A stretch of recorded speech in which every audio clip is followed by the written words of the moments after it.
നമ്മുടെ രാജ്യം സ്വാതന്ത്ര്യം നേടിയ സമയം അന്ന് ജനങ്ങൾക്ക് കിട്ടിയ ഒരു ഉറപ്പാണ്, നിങ്ങൾ ഇനി മുതൽ പ്രജകളല്ല പൗരന്മാരായിരിക്കും എന്നുള്ളത്. അന്ന് ആളുകൾക്ക് അതൊരു പുതിയ വാക്കായിരുന്നു, പൗരൻ, സിറ്റിസൺ. ആളുകൾ വിചാരിച്ചു ഞങ്ങളിനി രാജാക്കന്മാരുടെ കൂടെ ഒന്നും നടക്കണ്ട, നാട്ടുരാജാക്കന്മാർ, നൂറുകണക്കിന് നാട്ടുരാജാക്കന്മാർ, പല ജാതികൾ, ഉപജാതികൾ, അവരെയൊക്കെ വിട്ട് രാജ്യം സ്വതന്ത്രമായപ്പോൾ ആളുകൾക്ക് അന്ന് നൽകിയ ഉറപ്പാണ് ഇത് പൗരാവകാശങ്ങളുള്ള ഒരു രാജ്യമായിരിക്കുമെന്ന്. പൗരാവകാശമുള്ള രാജ്യമെന്ന് പറഞ്ഞാൽ ചില കാര്യങ്ങൾ ഭരണകൂടം ജനങ്ങൾക്ക് വേണ്ടി ആരും ചോദിക്കാതെ തന്നെ ചെയ്തു കൊടുക്കും. അത് അവരുടെ മൗലികമായ ഒരു അവകാശമാണ് എന്ന് ഭരണഘടന പറഞ്ഞു. സാധാരണ അവകാശമുണ്ട്, മൗലിക അവകാശമുണ്ട്. സാധാരണ അവകാശം എന്ന് പറഞ്ഞാൽ നമുക്ക് അതിനുവേണ്ടി കോടതിയിൽ നമ്മൾ ഹർജി കൊടുക്കണം, വ്യക്തിപരമായി ഹർജി കൊടുത്ത് വാദം നടത്തി നേടിയെടുക്കണം. പക്ഷെ മൗലിക അവകാശം അങ്ങനെയല്ല. ജനങ്ങളുടെ ജീവനും സ്വത്തിനും അങ്ങനെയുള്ള പല പരമപ്രധാനമായ കാര്യങ്ങൾക്കും എവിടെയെങ്കിലും ലംഘനമുണ്ടായാൽ ആരും ഒന്നും പറയാതെ, ആരും ഒരു ഹർജിയും കൊടുക്കാതെ, ആരും ഒരു പരാതിയും പറയാതെ അത് നിറവേറ്റി കൊടുക്കുക എന്നുള്ളതാണ് മൗലികാവകാശം. അതാണ് ഭരണഘടനാപരമായി ജീവനും സ്വത്തും സംബന്ധിച്ച് അന്ന് നൽകിയ ഉറപ്പ്. അതെല്ലാ പ്രജകൾക്കും ഒന്നുമില്ല, അത് പൗരന്മാർക്ക് മാത്രമേ ഉള്ളൂ. നമ്മുടെ ചോദ്യം, ഇവിടെ ചെല്ലാനം മുതൽ ഫോർട്ട് കൊച്ചി വരെയുള്ള 17 കിലോമീറ്റർ തീരത്ത് താമസിക്കുന്ന ആളുകൾ പ്രജകളാണെന്ന് ആരും വിചാരിക്കേണ്ട എന്ന് പറയാനാണ് ഇവിടെ ഓർമ്മിച്ചു വന്നിട്ടുള്ളത്. ആ കാലമൊക്കെ കഴിഞ്ഞു. ഇത് പൗരന്മാരുടെ കാലമാണ്. ഇവിടെ ആരുടെയെങ്കിലും പ്രജകളായി ഇവർ ഇനിയും തുടരുമെന്ന് ഏതെങ്കിലും ഭരണകൂടത്തിന് തോന്നുന്നുണ്ടെങ്കിൽ ആ തോന്നൽ അവസാനിപ്പിക്കാൻ കൂടിയാണ് പ്രത്യക്ഷത്തിൽ ഇവിടെ വീണ്ടും നമ്മൾ സമരത്തിനിറങ്ങിയത്. ഇതിനുവേണ്ടി 2021 തൊട്ട് ഹർജികൾ കേരള ഹൈക്കോടതിയുടെ മുന്നിലുണ്ട്. വീണ്ടും ഇവിടെ വെള്ളം പൊങ്ങിയപ്പോ ഉപഹർജി നൽകി വീണ്ടും വാദത്തിലെത്തിച്ചപ്പോ സർക്കാർ അഭിഭാഷകൻ ചില ഫോട്ടോകൾ ഹാജരാക്കും. ഈ കഴിഞ്ഞ 2 വർഷത്തെ കാര്യമാണ് ഞാൻ പറയുന്നത്. അവർ ഹാജരാക്കുന്ന ഫോട്ടോയിൽ ഇപ്പോ പണി തീർത്തിരിക്കുന്ന 7.3 കിലോമീറ്ററിന്റെ ടെട്രോപാഡും അവിടേക്ക് നടപ്പാതയും കാണിക്കും. വലിയ ഫോട്ടോ ഹാജരാക്കും. എന്നിട്ട് പറയും ഇവിടെ എല്ലാം ശാന്തമാണ്, ഇവിടെ എല്ലാവർക്കും സുഖമാണ്, ആർക്കും ഒരു കുഴപ്പമില്ലാന്ന്. ഈ കഴിഞ്ഞ ദിവസങ്ങളിൽ വന്ന പത്രവാർത്തകൾ ഉൾപ്പെടെ, വെള്ളത്തിൽ ആളുകൾ നീന്തുന്ന ചിത്രം ഉൾപ്പെടെ കോടതിക്ക് മുന്നിൽ ഹാജരാക്കി. അപ്പോൾ കോടതിക്ക് ബോധ്യമായി ഓരോ ഹർജി വരുമ്പോഴും പഴയ ഒരേ ഫോട്ടോ തന്നെയാണ് ഹാജരാക്കേണ്ടതെന്ന്. കഴിഞ്ഞ 3-4 തവണയായി ഒരേ ടെട്രോപാഡ്, ഒരേ നടപ്പാത, ഇത് തന്നെ അപ്പുറവും അപ്പുറവും ഫോട്ടോ എടുത്ത് കാണിക്കും. 7.4 കിലോമീറ്റർ ഉണ്ടല്ലോ, ഓരോ സ്ഥലത്തുനിന്ന് ഫോട്ടോ എടുത്തിട്ട് കാണിക്കും ഇവിടെ എല്ലാം ശാന്തം, ഇവിടെ എല്ലാം സുഖം. അങ്ങനെ പറഞ്ഞപ്പോ കോടതിക്ക് ബോധ്യപ്പെട്ടു അത് എല്ലാം സുഖമല്ല.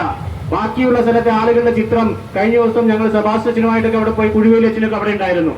അവർ പറയുന്ന ചിത്രങ്ങളൊക്കെ കാണിച്ചു കൊടുത്തപ്പോൾ കോടതിക്ക് മനസ്സിലായി. ഇവരോട് ചോദിച്ചു എന്താ നിങ്ങളിത് ചെയ്യാത്തത്? അപ്പോൾ ADBയുടെ കാര്യങ്ങളുമായി ചർച്ച നടക്കുകയാണ്. ബാക്കി കാര്യങ്ങളൊക്കെ കഴിഞ്ഞു, കിഫ്ബിയും കാര്യങ്ങളൊക്കെ തൽക്കാലം ഇല്ല. ഇനി ADBയുടെ കാര്യങ്ങളുമായി ബന്ധപ്പെട്ട് ചർച്ച നടക്കുകയാണ്. ആ ഒരു പ്രതീക്ഷയിലാണെന്ന് പറഞ്ഞു. ശരി, അത് കോടതി പറഞ്ഞു 2 വിഷയത്തിൽ ഈ 2 രീതിയിൽ ഇതിന് കാണണം. ഒന്ന് ഷോർട്ട് ടേം, അത് ഹ്രസ്വകാല പരിഗണനയും ലോങ് ടേം മെഷർ, ദീർഘകാല പരിഗണനയും. ആദ്യം ഇപ്പൊ നമുക്ക് ഹ്രസ്വകാല പരിഗണന, ആ വിഷയം പരിഗണിക്കാം. അങ്ങനെ പറഞ്ഞു. ജില്ലാ കളക്ടറോട് ചോദിച്ചു, കളക്ടർക്ക് വേണ്ടി ഹാജരായ സർക്കാർ അഭിഭാഷകനോട് ചോദിച്ചു, നിങ്ങൾ ഡിസാസ്റ്റർ മാനേജ്മെന്റ് അതോറിറ്റിയുടെ ജില്ലാ ചെയർമാനല്ലേ? ദുരന്ത നിവാരണ അതോറിറ്റി എന്ന് പറഞ്ഞാൽ ഒരു ടെൻഡർ പോലും വിളിക്കാതെ പണം ഇത്തരം ആവശ്യങ്ങൾക്ക് വേണ്ടി ചെലവഴിക്കാൻ അധികാരമുള്ള ഒരു സംവിധാനമാണ്. അപ്പൊ ഡിസാസ്റ്റർ മാനേജ്മെന്റ് നിയമപ്രകാരം അതിന്റെ ജില്ലാ തലത്തിലുള്ള അധികാരിയായ കളക്ടറോട് നിങ്ങൾ എന്ത് പരിപാടി, എന്ത് തീരുമാനമാണ്, എന്ത് നിവൃത്തിയാണ് ഈ ആളുകൾക്ക് വേണ്ടി ചെയ്യുന്നതെന്ന് ചോദിച്ചപ്പോൾ അവർ പറഞ്ഞു ഞങ്ങൾ ജിയോ ബാഗും ഈ പറഞ്ഞ ജിയോ ട്യൂബുകളും സ്ഥാപിക്കുന്നുണ്ടെന്ന് പറഞ്ഞു. അപ്പോൾ എന്ത് സ്ഥാപിക്കാൻ തുടങ്ങിയെന്ന് ചോദിച്ചപ്പോൾ ടെൻഡർ ഹാജരാക്കാൻ പറഞ്ഞു. അപ്പൊ ഇവർ ടെൻഡർ ഹാജരാക്കാൻ ടെൻഡർ ഒന്നും കൊടുത്തിട്ടില്ല. വാക്കാൽ ഞങ്ങൾ നിർദ്ദേശം കൊടുത്തിട്ടുണ്ട്. വാക്കാൽ നിർദ്ദേശത്തിന്റെ അടിസ്ഥാനത്തിൽ കരാറുകാരൻ പണി തുടങ്ങിയെന്ന് പറഞ്ഞു. ആ പണി തുടങ്ങിയെന്ന് പറഞ്ഞ അതേ ജിയോ ബാഗുകളും ആ ചാക്കുകളൊക്കെ ഒഴുകിപ്പോയ ചിത്രം ഞങ്ങൾ കാണിച്ചു. അപ്പൊ ഇവർ പറഞ്ഞു അത് കടലിന്റെ കടലിങ്ങനെ പ്രശ്നമായതുകൊണ്ടാണ്, കടൽ സംഘർഷമായതുകൊണ്ടാണ് അത് ഒഴുകിപ്പോയെന്ന് പറഞ്ഞു. അപ്പൊ കോടതി ഒരു ചോദ്യം ചോദിച്ചു, നിങ്ങൾ കഴിഞ്ഞ ഒക്ടോബർ മാസം ടെൻഡർ വിളിച്ച് അന്ന് ചെയ്യാൻ തുടങ്ങിയ പണി, ചെയ്യേണ്ടതായ പണി ഇപ്പൊ ഇവർ ഈ ഹർജിയുമായി വന്നപ്പോഴല്ലേ ചെയ്യാൻ പോയതെന്ന് ചോദിച്ചു. അപ്പൊ മറുപടി ഉണ്ടായില്ല. പിന്നെ കഴിഞ്ഞ ദിവസം വീണ്ടും കേസെടുത്തപ്പോൾ പറയുകയാണ് അവിടെ ആളുകൾ ഞങ്ങളെ അങ്ങോട്ട് കടത്തിവിടുന്നില്ല, പണി നടത്താൻ വേണ്ടി ആളുകൾ കടത്തിവിടില്ല. അതിന് മുമ്പേ പറഞ്ഞു എങ്ങനെയാ പണി നടത്തുന്നത്? ഒരു ഉപകരണമുണ്ട്, ഒരു ഉപകരണം ഇത്രയും സ്ഥലത്ത് ടെട്രോപാഡ് വയ്ക്കാൻ ഒരു മെഷീൻ കൊണ്ടാണ് വന്നിട്ടുള്ളത്, പിന്നെ കുറച്ച് പണിക്കാരുമുണ്ട്. അപ്പൊ കോടതി ചോദിച്ചു ഈ ഒരു ഉപകരണം കൊണ്ട് എങ്ങനെ പണി പൂർത്തിയാക്കും? അപ്പോഴാണ് പഞ്ചായത്തിനോട് മറുപടി പറയാൻ പറഞ്ഞു. പഞ്ചായത്തിലെ ആളുകളെല്ലാം പഞ്ചായത്ത് അധികാരികളെ ചെന്ന് കണ്ടപ്പോ, അച്ഛൻ ഉൾപ്പെടെ ചെന്ന് കണ്ടപ്പോ പഞ്ചായത്ത് പിന്നെ ഒരു മറുപടി കൊടുത്തു. പഞ്ചായത്ത് പറഞ്ഞു ഈ ഒരു മെഷീനും ഈ ആളുകൾ തൊഴിലാളികളെയും കൊണ്ട് പണി പൂർത്തിയാക്കി 7 മാസം എടുക്കുന്നു. ജിയോ ബാഗിന്റെയും ഈ പറഞ്ഞ ജിയോ ട്യൂബിന്റെയും സാധനങ്ങൾ വെക്കുന്നത് 7 മാസം കൊണ്ട് ഈ രീതി അല്ലെങ്കിൽ തിരുവയിടുമെന്ന് പഞ്ചായത്ത് തന്നെ കോടതിയിൽ എഴുതി ഫയൽ ചെയ്തു. രേഖാമൂലം ഫയൽ ചെയ്തു. അപ്പൊ കോടതി ഇവരോട് ചോദിച്ചു, നിങ്ങൾ കൂടുതൽ മെഷീനുകൾ വേണം, കൂടുതൽ ആളുകളെ ഇറക്കണം. അങ്ങനെ പറഞ്ഞ് അവസാനം കളക്ടറോട് യോഗം വിളിക്കാൻ പറഞ്ഞു. കളക്ടർ വിളിച്ച യോഗത്തിൽ ഹർജിക്കാരോടും ചെല്ലാൻ പറഞ്ഞു. എന്നിട്ട് പറഞ്ഞു, നിങ്ങളും നിങ്ങളുടെ നിർദ്ദേശങ്ങൾ കൊടുക്കണം. ഹർജിക്കാരുടെ പ്രതിനിധികൾ പോയി അവിടെ നിർദ്ദേശങ്ങൾ കൊടുത്തു.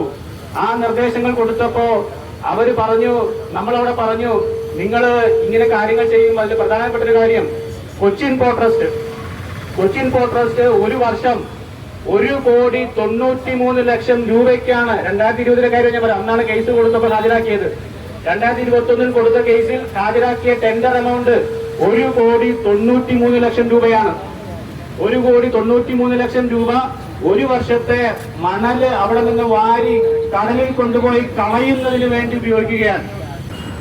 കൊച്ചിൻ പോർട്ട് ട്രസ്റ്റിനോട് ഈ മണ്ണ് ഇവിടെ ബീച്ച് നറിഷ്മെന്റിന് വേണ്ടി കൊണ്ടുപോയി ഇടണമെന്ന് ആവശ്യപ്പെട്ടു.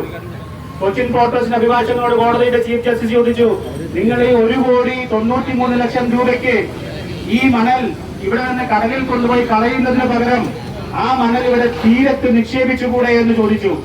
അപ്പൊ ഇവര് പറഞ്ഞു, ഞങ്ങൾക്ക് എൻവയോൺമെന്റൽ ക്ലിയറൻസ് ഉള്ളത് മണ്ണ് കടലിൽ കളയാനാണ്, തീരത്തിടാനല്ല എന്ന് പറഞ്ഞു. അങ്ങനെയാണെങ്കിൽ ആ രീതിയിലും ആലോചിക്കണം. എൻവയോൺമെന്റൽ ക്ലിയറൻസിൽ ഭേദഗതി വരുത്തി ഇവിടെ നിന്നെടുക്കുന്ന മണ്ണ്, എന്തിനാ മണ്ണെടുക്കുന്നത്?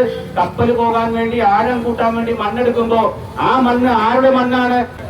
ജനങ്ങളുടെ മണ്ണ്, ഈ രാജ്യത്തിന്റെ മണ്ണ്.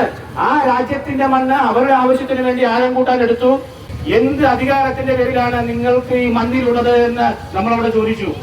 ഞാൻ പറഞ്ഞു വന്നത്, അങ്ങനെ ഇതിന്റെ പല വശങ്ങളുണ്ട്. ഒരു വശത്ത് ഫണ്ടില്ല എന്ന് പറയുമ്പോ അവർക്ക് CSR ഫണ്ടുകൾ ഉണ്ടല്ലോ. കൊച്ചിൻ പോർട്ടിന്റെ CSR ഫണ്ട് എന്താണ് ഇവിടെ ഈ മണല് ബാഗ് വെക്കാൻ, ശരിയായി വെക്കാൻ, അല്ലെങ്കിൽ കല്ല് വെക്കാൻ വേണ്ടി എന്താ ഉപയോഗിക്കാത്തത്? അങ്ങനെ നൂറുകണക്കിന് ചോദ്യങ്ങൾ നമ്മൾ ചോദിക്കേണ്ടതുണ്ട്.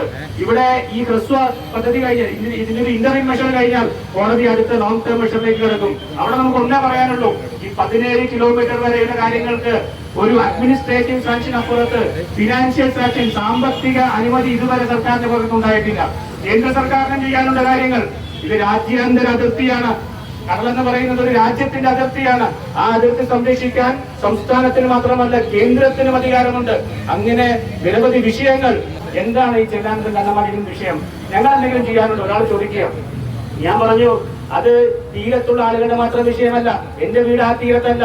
പക്ഷെ ഞങ്ങളവിടെ പോകുന്നത് ആ തീരം സംരക്ഷിച്ചില്ലെങ്കിൽ എന്നാണെങ്കിലും വെള്ളം കയറി വരും. ഒരുപക്ഷെ നാളെ ആ തീരം കയറി ഇപ്പോഴത്തെ നിങ്ങളുടെ വീടിനടുത്തെത്തും. അവിടെയാണെങ്കിലും നിങ്ങൾ സംരക്ഷിക്കണം.